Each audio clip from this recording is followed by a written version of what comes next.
صدقہ جو ہے نا سبحان اللہ ایک ایسی بریلینٹ چیز ہے. رسول اللہ صلی اللہ علیہ وسلم نے فرمایا کہ صدقہ کا ایک درہم یعنی 10 روپیز اگر ہم روپیز میں بات کریں یا $10 3 لوگوں کو جنت میں لے کے جائے گا. یہ رسول اللہ صلی اللہ علیہ وسلم نے ایگزامپل اور فرمایا کہ صدقہ کا ایک درہم 3 لوگوں کو جنت میں لے کے جائے گا. اور وہ کیسے؟ وہ ہسبینڈ جو کہ مال کماتا ہے، وہ بیوی جو مال کی حفاظت کرتی ہے اور اس کو خرچنے کا ارادہ کرتی ہے، اور اس بیوی کی اولاد یا اس کا غلام جو اس کو ٹرانسپورٹ کرتا ہے اور واقعتاً مستحق انسان تک پہنچاتا ہے. اللہ اکبر. تو ایک درہم سے 3 لوگ جنت میں جائیں گے. اب ہسبینڈ اس نے صدقہ کی نیت سے نہیں بھیجا بیوی کو یا صدقہ کی نیت سے نہیں کمایا، لیکن وہ ارن کرتا ہے، مے بی وہ دبئی میں ہے یا سعودی عرب میں ہے اینڈ ہی ارنز ہز منی، اور وہ پاکستان میں بیوی اس کی وہ اس کو بھیجتا ہے. اور وہ بیوی کیا کرتی ہے کہ وہ اس کو انٹینشن کرتی ہے کہ انشاءاللہ یا اس کے گھر پہ کوئی غریب فقیر آتا ہے، پروفیشنل مانگنے والا نہیں لیکن واقعتاً حقدار آتا ہے، یہ بیوی ارادہ کرتی ہے کہ میں کسی ایسی جگہ پہ خرچ کرتی ہوں جہاں پہ مجھے اور میرے گھر والوں کو فائدہ ہو سکے. تو وہ بیوی اس کے مال کو سنبھال کے رکھتی ہے، اس کو اسراف میں، شاپنگ میں، آن لائن سٹورز اور اس چیزوں میں خرچ نہیں کرتی، بلکہ وہ نیک صالح بیوی ہے، وہ اللہ کے راستے میں خرچ کرنا چاہتی ہے تو سنبھال کے رکھتی ہے اور اس کو صدقہ کی نیت سے دیتی ہے اپنی اولاد کو یا اپنے غلام کو. اور وہ غلام جا کے، حالانکہ وہ سیلریڈ ہے، وہ اس کی کوئی انٹینشن نہیں تھی صدقہ کرنے کی، لیکن صرف دا فیکٹ دیٹ وہ ٹرانسپورٹیشن کا باعث بن رہا ہے، وہ بیوی سے وہ مال لے کے حقدار تک مال پہنچا رہا ہے، اس ایک درہم کی وجہ سے 3 لوگ اللہ سبحانہ و تعالیٰ جنت میں داخل کریں گے. اللہ اکبر. How amazing is that. اور انسان ڈرتا ہے کہ مال خرچ کرنے سے کہیں میرا مال کم نہ ہو جائے. اس انسان کے لیے رسول اللہ صلی اللہ علیہ وسلم مجھ سے اور آپ سے خطاب کر رہے ہیں. اگر ہمیں خوف آئے نا کہ مال کم نہ ہو جائے تو اللہ کے نبی صلی اللہ علیہ وسلم نے ہمیں جواب دیا، ما نقصت صدقۃ من المال. صدقہ مال کو کبھی کم نہیں کرتا. یہ شیطان کا جھوٹا پرومس سچا ہے یا رسول اللہ صلی اللہ علیہ وسلم کا صادق المصدوق کا پرومس سچا ہے کہ مال جو ہے وہ کم نہیں ہوتا صدقہ دینے سے؟ ہاں، تمہارے والٹ پہ تو شاید کچھ نوٹس کم لگ رہے ہوں یا تمہارے بینک بیلنس پہ تو کم ہو گئے ہوں، لیکن ایکچوئل میں تمہیں زندگی میں پتہ چل جائے گا کہ مال تمہارا کم نہیں ہوا. اللہ تعالیٰ ڈفرینٹ اینگل سے، ڈفرینٹ ذریعوں سے دیں گے، اور دنیا میں نہیں تو آخرت میں تو تمہیں اس کا ضعاف و مضاعفہ تمہیں بڑھا چڑھا کے ملے گا. مال کم نہیں ہوتا، کیا اتنا ہی رہتا ہے؟ اتنا بھی نہیں رہتا، بلکہ بڑھتا ہے. حدیث میں کیا آتا ہے؟ ایک اینجل، ایک فرشتہ دن میں اناؤنسمنٹ کرتا ہے کہ یا اللہ جو مال خرچ کرے تو اس کو مزید عطا کر، اور یا اللہ جو مال روکے اس کو تو برباد کر دے. یہ دن میں اناؤنسمنٹ کرتا ہے فرشتہ کہ جو مال خرچ کرے تو اس سے عطا کر، اور جو مال روکے تو اس کو تباہ برباد کر دے. اور رات میں بھی ایک فرشتہ یہ اناؤنسمنٹ کرتا ہے. میں حدیث کا مفہوم بتا رہا ہوں، I am not quoting the exact words, لیکن یہی مفہوم ہے کہ اللہ کی وسلم نے فرمایا. اللہ تعالیٰ فرماتے ہیں من ذا الذی یقرض اللہ قرضا حسنا. کون ہے تم میں سے جو اللہ رب العالمین کو، ذو العرش المجید فعال لما یرید کو، یقرض اللہ قرضا حسنا، اللہ تعالیٰ کو بہترین قرض حسنہ دے، فیضاعف لہ، اور اللہ تعالیٰ اس کے لیے اس کو بڑھا چڑھا دے، اضعافا کثیرا. کتنا بڑھانا؟ اضعافا کثیرا. اور یہ کون کہہ رہا ہے؟ کہ بچہ یا انسان نہیں کہہ رہا، یہ اللہ رب العالمین کہہ رہے ہیں. اور امیجن اللہ تعالیٰ کے ہاں کثیرہ کتنا ہوگا، ہم اپنی ذہن و گمان میں بھی اس کو نہیں لا سکتے. اللہ تعالیٰ جس کو بڑھانا چاہیں بڑھا سکتے ہیں. رسول اللہ صلی اللہ علیہ وسلم نے امیر صحابہ غریب صحابہ بلال رضی اللہ تعالیٰ عنہ کو فرمایا، یا بلال انفق ولا تخشى ذی العرش اقلالا. اے بلال تم خرچ کرو اور مت ڈرو کہ عرش کا مالک تم پہ خرچ کرنے سے روکے گا.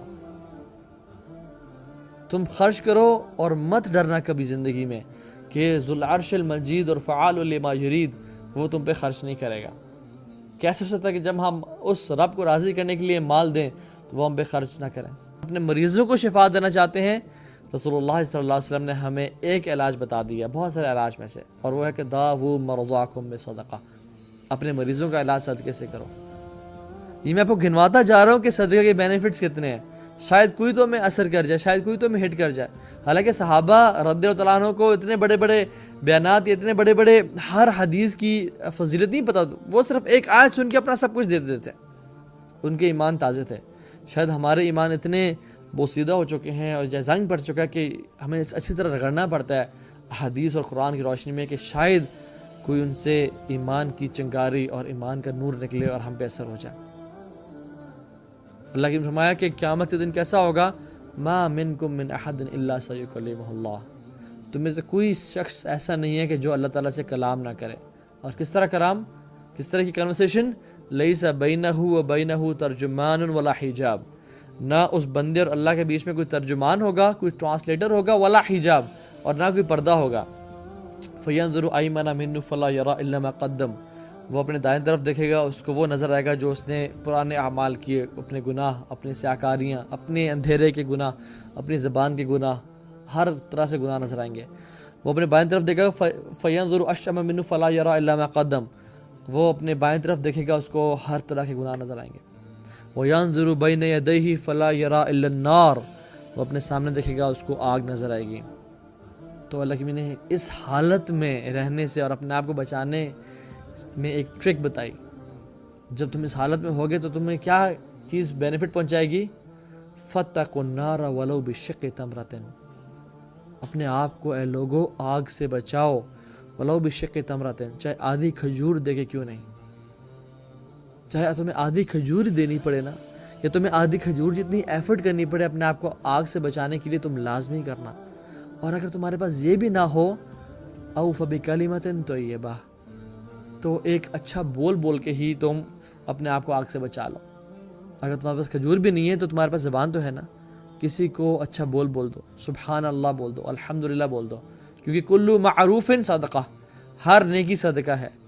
صحابی آئے اللہ کے نبی کے پاس، یا رسول اللہ صلی اللہ علیہ وسلم، میرا دل بڑا سخت ہو چکا ہے، میں آپ کو اگر اپنا انسٹاگرام اکاؤنٹ یا فیس بک کھول کے دکھا دوں نا کتنے میسیجز آئے ہوتے ہیں اس حوالے سے، اور اللہ تعالیٰ ہم سب پہ رحم کرے، اور ہمارا بھی یہ حال ہے، اللہ تعالیٰ ہم سب کو بچائے، اللہ تعالیٰ ہم سب کے دلوں کو نرم کرے اور واقعی میں تقویٰ ہم سب کو عطا کرے۔ تو دل بہت سخت ہو چکا ہے، نماز میں مزہ نہیں آتا، نماز میں خشوع نہیں ہے، آنکھوں سے آنسو نہیں بہتے، نیکی کرنے کا دل نہیں چاہتا، گناہ کرنے کی لذت بڑی ہو گئی ہے، فطرت سے بچ نہیں پا رہا، دل سخت ہو گیا، کیا کروں؟ صحابی آیا، یا رسول اللہ صلی اللہ علیہ وسلم، دل بہت سخت ہو گیا، کیا کروں؟ کہا یتیم کے سر پہ ہاتھ رکھو اور مسکین کو کھانا کھلاؤ۔ میں اور آپ کتنا یہ کام کرتے ہیں؟ کیا یتیم اور غریب مسکین ختم ہو گئے اس دنیا میں؟ کیا یہ عمر بن خطاب کا دور چل رہا ہے جس میں کوئی دینے والے تو ہزاروں لاکھوں ہوں اور لینے والا کوئی نہ ہو؟ نہیں، بلکہ اٹس دا ایگزیکٹ اپوزٹ۔ ہم دیکھیں تو مانگنے والے ہر چوک پہ کھڑے ہیں۔ میں پروفیشن سے بات نہیں کر رہا، آپ ہر جھونپڑی میں چلے جائیں، ہر فروٹ ریڈی پہ چلے جائیں، ہر چھلی کے ٹھیلے پہ چلے جائیں، آپ کو غربت نظر آئے گی۔ آپ ذرا اپنے آگے پیچھے گھوم کے تو دیکھیں، بہت لوگ لینے والے ہیں لیکن ہم دینے والے کیوں نہیں ہیں؟ تو اللہ کے نبی صلی اللہ علیہ وسلم نے ہمیں اتنی اچھی نصیحتیں کر دیں، لیکن ہم ہیں کہ ان کو ہمیں کان پہ جوں نہیں رنگتی۔ گناہوں کو دھو دیتا ہے صدقہ، جیسے پانی آگ کو مٹا دیتی ہے نا اور بالکل ختم کر دیتی ہے، اس طرح گناہوں کو صدقہ بالکل دھو دیتا ہے، اللہ کے غصے کو ٹھنڈا کر دیتا ہے صدقہ۔ صدقہ stands between the way from between you and your calamity۔ ایک اور اس میں کہ صدقہ آسمان کی طرف جاتا ہے اور اللہ تعالیٰ کی جو ہمارے گناہوں کی وجہ سے جو آفات، مصیبتیں، بلائیں آ رہی ہوتی ہیں ان کے ساتھ لڑتا جھگڑتا رہتا ہے الی یوم القیامہ۔ صدقہ دینے سے بلائیں ٹل جاتی ہیں، بری موت سے نجات دیتا ہے، زندگی میں برکتیں آ جاتی ہیں صدقہ کی وجہ سے، قبر میں سکون اور چین اور راحت کا باعث بنتا ہے صدقہ، اور قیامت کے دن بھی انسان کے لیے سائے کا باعث بنے گا صدقہ۔ تو پھر کیا چیز ہے جو کہ ہمیں صدقے سے ہم ہاتھ روک رہے ہیں؟ Please like and subscribe our channel for more videos.